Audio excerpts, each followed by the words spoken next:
13 of the fantasy basketball season, and here's a few guards I look to trade away and sell this week. So, time of recording this video, none of these players have been placed on the safety or protocol list because I got to mention this pretty much each and every video since this thing's still going around like wildfire around the league and worldwide. The first guy is Russell Westbrook of the Los Angeles Lakers. So Russell Westbrook, it hasn't been a good season at all in his first season with his hometown team, the Los Angeles Lakers. On the season, 19 points a game, 8.1 rebounds, 8.2 assists, 1.1 steals a game, a 3 a game, and 44% from the field. So I know over the last few seasons he's been averaging a triple-double, but this season the numbers are way down, and obviously he's not the number one option or even number two option over there, even with Anthony Davis out, is Westbrook. So right now his points are down 3 points a game from last season, and his assists and rebounds as well are down 3.5. So that's a big hit from where he was last year.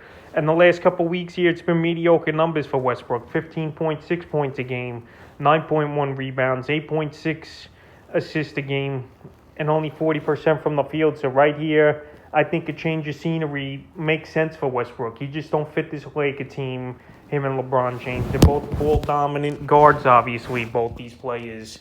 And he just don't fit the team right now, is Westbrook. And there's been rumblings that him or Anthony Davis might get traded anyway within the next month before the NBA trade deadline. So the last few games here for Westbrook, January 4th versus the Kings, 19 points, 7 rebounds, 2 assists, a steal, a block, 36% from the field. January 7th versus the Hawks, 9 points, 11 rebounds, 13 assists, 28% from the field. And January 9th versus Memphis, 6 points, 7 rebounds, 6 assists, a block, and 16% from the field. So right here, besides just points, rebounds, and assists, everything else, he's pretty much hurting fantasy owners. If you're playing leagues with turnovers, those numbers are way up.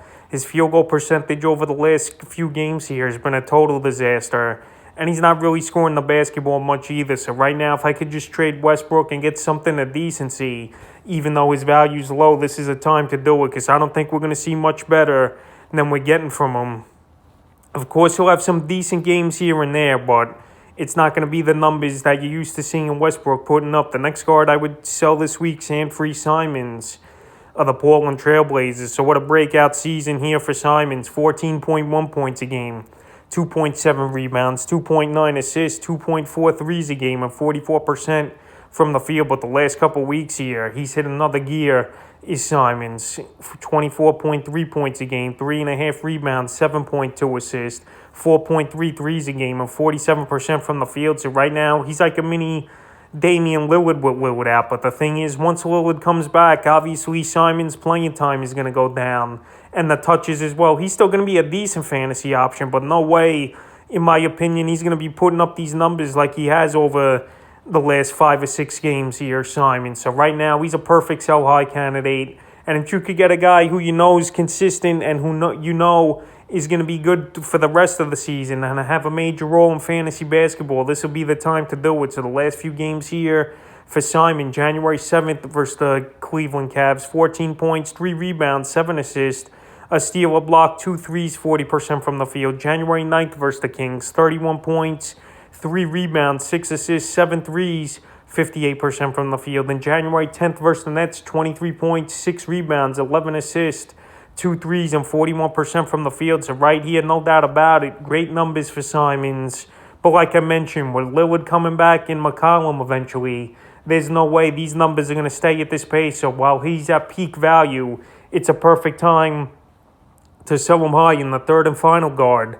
I look to sell and trade this week's Tyrese Halliburton of the Sacramento Kings, so the second season guard here for the Kings. It's been a pretty good year for Halliburton. 13.9 points a game, 3.9 rebounds, 7 assists, 1.7 steals, 2 threes a game, and 46% from the field. So right here, he's been a great player, no doubt about it this season. But right now, I think he's playing a little bit over his head. De'Aaron Fox, he's still getting back into the mix of things. And we're going to see ups and downs from Halliburton. So right now, while he's at peak value, especially over the last few weeks here, is Halliburton, where he's ranked 55th in the time. It's definitely a guy I would look to trade off and sell high. The last few games for him, January 7th at Denver, 14 points, 4 rebounds, 6 assists, 4 threes, 71% from the field. January 9th at Portland. 17 points, a rebound, 9 assists, 2 steals, a block, 2 threes, 54% from the field. And January 10th versus the Cavs, 21 points, 2 rebounds, 8 assists, 3 steals, a block, 2 threes, and 50% from the field. I know this King team, they're going nowhere this season. They've been one of the worst teams in the Western Conference, and they've lost 6 out of 7 games. Obviously, Haliburton is going to get playing time, but right here, I think we're going to see some inconsistencies from him, and I don't think he's going to be scoring towards that 20-point per game range. So right now, while his value's up there a little bit here, I would definitely trade Haliburton off this week if I could get decent value for him. So that's a few guards I'd look to sell and trade here for Week 13 of the fantasy basketball season.